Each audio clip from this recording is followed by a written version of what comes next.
ये हुकूमती पार्टी अवाम का एतमाद खो चुकी है। पार्लिमानी पार्टी का इजलास करने से भी कासिर है क्योंकि 172 अरकान मौजूद नहीं हैं। वज़ीर आज़म को थोड़ी सी भी इज्जत का ख्याल है, इस्तीफा देकर घर चले जाएं। ताखीरी हरबों से स्पीकर के पीछे छुपने से कोई नहीं होगा, या तो डट के मुकाबला करें या फारग हो। कितने पैसे में एमएनए खरीद रहे हैं? रोएं, पीटें, चीखें मारें, आपका जाना ठहर गया है। उर्दू पॉइंट की वीडियोस देखने के लिए हमारा चैनल सब्सक्राइब कीजिए और बेल के आइकन पर क्लिक कीजिए ताकि आप हमारी तमाम आने वाली वीडियो से बाखबर रह सकें। अस्सलाम वालेकुम, आप देख रहे हैं उर्दू पॉइंट। मेरा नाम बिलाल अब्बासी है। मौजूद हूँ सुप्रीम कोर्ट के बाहर।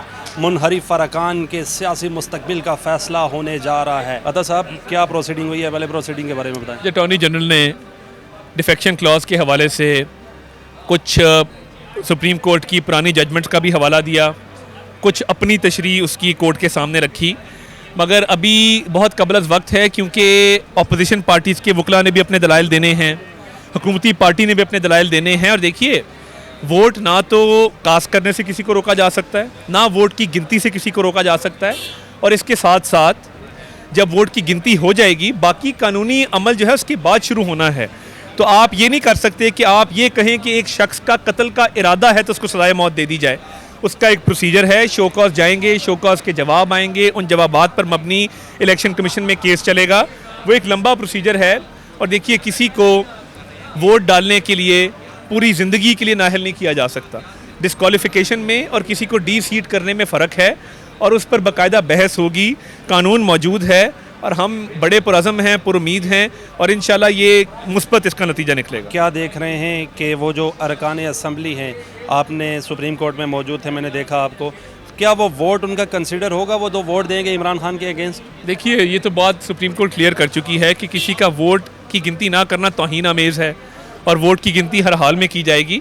तो मेरा ख्याल है वोट से नहीं रोका जा सकता। हाँ, वोट कास्ट करने के बाद जो कार्रवाई शुरू होगी वो कानूनी हक है हर किसी को अपना दफा करने का। आयशा गुलालई का केस मौजूद है, इलेक्शन कमीशन में मामला जाएगा, तो वो पूरा एक कानून में उसका प्रोसीजर तय है। वोट कास्ट करने से, वोट की गिनती से किसी को रोका नहीं जा सकता। आज भी कौमी असम्बली का इजलास हुआ, हमने देखा वहाँ मौजूद थे। जो एजेंडा था वोट ऑफ नो कॉन्फिडेंस का, उस पर बहस ही नहीं हुई, जिक्र ही नहीं किया गया। क्या वजह है? बौखलाहट का शिकार क्यों है हुकूमत? देखिए, हुकूमत ने आज पहली दफ़ा हुआ है कि हुकूमती पार्टी ने अपनी पार्लिमानी पार्टी का इजलास तक नहीं बुलाया। हमने तो तमाम अपोजिशन पार्टीज़ ने जॉइंट इजलास बुलाया। तो ये हुकूमती पार्टी क्योंकि अवाम का एतमाद खो चुकी है, इस वजह से पार्लिमानी पार्टी का इजलास करने से भी कासिर है क्योंकि 172 अरकान मौजूद नहीं हैं। तो इसलिए वज़ीर आज़म को अगर थोड़ी सी भी इज्जत का ख्याल है, इस्तीफा देकर घर चले जाएँ। ताखीरी हरबों से स्पीकर के पीछे छुपने से कोई नहीं होगा, या तो डट के मुकाबला करें या फारग हो। तो साहब, मुझे ये बताएं, 172 नंबर पूरे हैं क्या?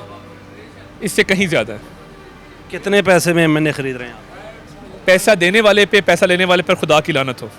खान साहब तो जलसों में कह रहे हैं प्राइम मिनिस्टर है इस्लामी जमहूरियत पाकिस्तान के। एक तरफ देखिए, मैं कोई ऐसी बात नहीं करना चाहता।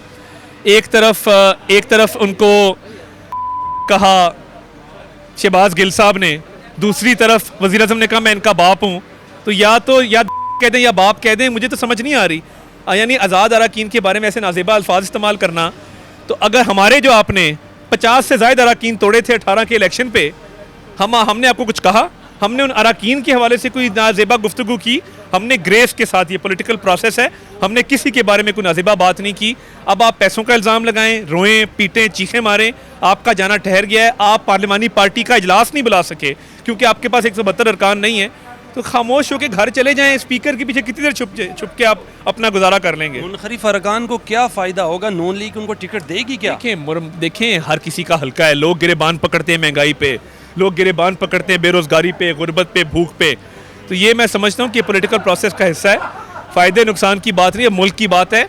मज़ीद मईशत और पाकिस्तान की जो कौम है वो मज़ीद नुकसान बर्दाश्त नहीं कर सकती। ये वही लोग हैं जो जहाज़ों में भर के जहांगीर तरीन साहब ला रहे थे और फिर वापसी पीटीआई में चले गए, फिर वापसी नून लीग में आ रहे हैं। क्या समझते हैं फिर आपके साथ कल हाथ कर जाएंगे? अगर आपके खिलाफ वोट ऑफ नो कॉन्फिडेंस आता है, अगर आपकी हुकूमत होती है, या फिर यही होगा ना? बहुत सारे अरकान ऐसे हैं जिन्होंने 2018 के इलेक्शन में पाकिस्तान तहरीक इंसाफ के मंशूर को हराया, पाकिस्तान तहरीक इंसाफ के उम्मीदवारों को हराया, आज़ाद हैसियत में मुंतखब होकर ऐवान में, उन पर कोई बोझ नहीं है। और जो बाकी अरकान है उन्होंने सियासी चॉइस की है।